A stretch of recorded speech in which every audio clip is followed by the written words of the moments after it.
ఆశాల వెనుకున్నది ఎవరు? సడన్గా ఆందోళనకు కారణమేంటి? ప్రతిపక్షాల పాత్రపై రాష్ట్ర సర్కార్ ఆరా, సీరియస్గా తీసుకుంటున్న వైద్య ఆరోగ్య శాఖ. దేశంలోనే తెలంగాణకు సెకండ్ ప్లేస్. ఏది వీళ్ళకి ఇస్తారు కదా, సంవత్సరం ఏదో ఇస్తారు కదా, దాంట్లో ఫస్ట్ స్థానం ఉన్నారట. త్వరలోనే ఉద్యోగులకు వివరించేలా ప్రభుత్వం కసరత్తు, కార్మిక యూనియన్లతోటి డిస్కషన్.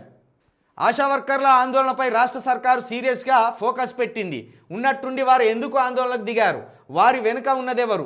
కార్మిక సంఘాల ప్రమేయంతో పాటు ప్రతిపక్షాల పాత్ర ఎంత మేరకు ఉన్నదనే విషయంపై ప్రభుత్వం ఆరా తీస్తున్నట్టు తెలుస్తున్నది.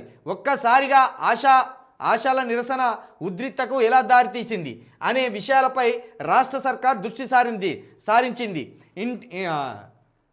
వీళ్ళకిచ్చే ప్రోత్సాహకాలు దేశంలోనే 2వ స్థానంలో ఉన్నప్పటికీ వారు ఎందుకు ఆందోళనకు దిగారనే ఆ అంశంపై ఆరా తీస్తున్నట్టు సమాచారం. ఇప్పుడు ఏంది, గురుకులాల విషయంలోనేమో ఆర్ఎస్ ప్రవీణ్ కుమారు కేటీఆర్ కుట్ర చేసింది అనేది వాళ్ళ యొక్క అనుమానం.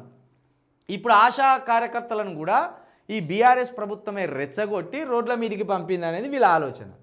ఇప్పుడు ఎవరి ఆందోళనకు దిగితే వాళ్ళకు పైసలు ఇచ్చి వాళ్ళని రోడ్ల మీదకి పంపించేది బీఆర్ఎస్ఏనా?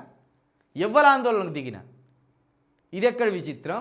మీరు ఇచ్చిన హామీలు ఒక్కొక్కటి అన్ని వర్గాలకు, అందరు ప్రజలకు గుర్తున్నాయి. ఇక రేపు నిరుద్యోగ యువకులు కూడా దిగుతారు రోడ్ల మీదకి. ఇటు ఉద్యోగాలు ఇవ్వకపోతే 4,000 రూపాయల నిరుద్యోగ భృతి ఇస్తానన్నావు కదా అని వాళ్ళు కూడా రోడ్డు మీదకి వస్తారు. ఆ తర్వాత వికలాంగులు వస్తారు, ఆ తర్వాత విడోలు దిగుతారు.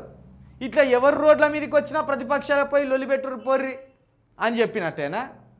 గింత పెద్ద అనుమానం వచ్చింది ప్రభుత్వానికి. ఇచ్చింది నువ్వే కదా, 18,000 రూపాయల పే స్కేల్ ఇస్తాం మీకు అని చెప్పింది నువ్వే కదా. అది నెరవేర్చకుండా ప్రతిపక్షాల పాత్ర ఎంత, ఎవడు రెచ్చగొట్టిండు, ఎవడు ఉసుగొల్పిండు, వీళ్ళకి ఛార్జీలు ఇచ్చి రోడ్ల మీదకి తీసుకొచ్చింది ఎవడు? వీళ్ళు పొద్దంతా పనిపాట లేకుండా రోడ్ల మీదకి వచ్చి లొలి పెట్టుకునేది మీతో తన్నులో పడేదానిక?